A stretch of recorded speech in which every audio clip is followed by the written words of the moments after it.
Հարգելի դատախազների դիրքորոշման հետ կապված դատախազների ամբողջ դիրքորոշումը հիմնված է նրա վրա,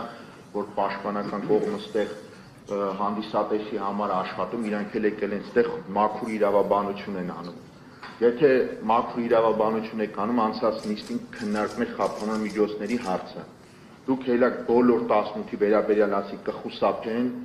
նոր հանցանկանեն, կխոչընդոտեն։ Օրինակ իմ վստահորդի մասով առաջնականի դատարան ամենասկզբից գրել է, որ չի կարա ինքը խուսափի, որտեղ ինքն է կամա ներկայացել։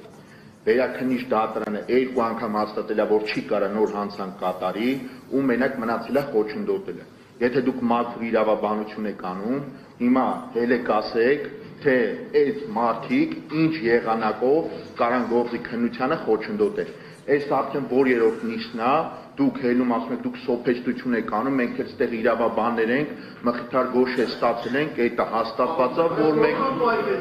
նորմալ բան հանգստացի։ Եմ ասում չափինը հանգստացի։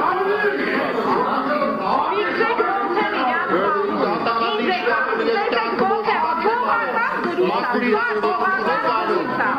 իրավաբանություն եք անում, ո՞ց կարա խոչընդոտել։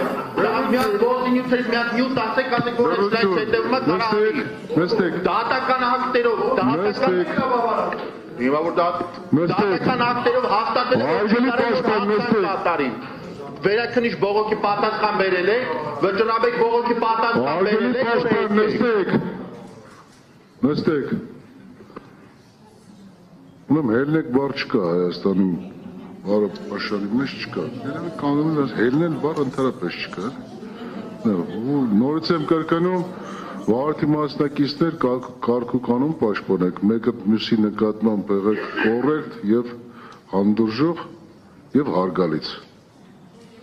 Եվ եթե դատարանը մի անգամ որ նշում ասում է նստեք, դադարեք, չի կարելի խոսել, մի շարունակեք։